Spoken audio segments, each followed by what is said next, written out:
you can try to divert attention into all of the stages of the funnel, but there might be one in particular that's really blocking your growth.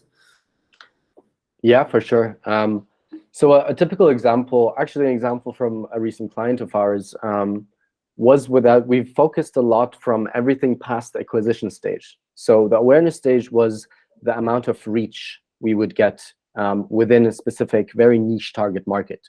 The acquisition stage for us was them actually coming to our site multiple times and showing genuine interest in what we had to offer. Now, this was a B2B business model and actually involved very long sales processes, but actually is a perfect example, because at the end of the day, we had a lot of people sitting in the awareness stage, but very few people sitting in the acquisition stage.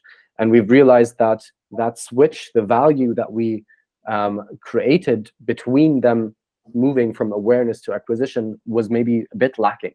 So awareness, we again measured how many people we actually reached and how many of them that have actively engaged with our adverts, for example, on LinkedIn or on Google or on Facebook. It was the accumulative engaged reached that we have created. In the acquisition stage, it was the people visiting our website who were then engaged with certain pages.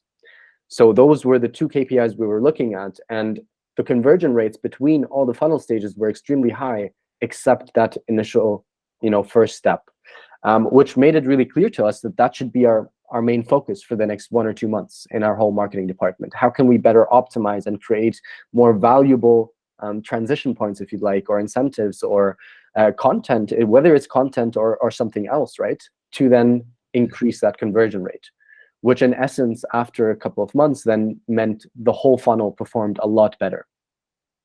This is one example from the high level. Now, if you look at the very bottom, if you're looking, for example, from referral to revenue, are people sharing your free products like crazy, but then not actually buying and converting within your revenue stage? And the reasons for there, again, it often comes to value. Are you creating enough value for them to go to that next stage? And are you communicating that value in the most effective ways? And revenue would be the number of users that are buying, or even if you want to be more advanced, the number of users that are buying at what tickets, average ticket size. And then referral is the number of people joining from referrals, for example, from invites from existing free users.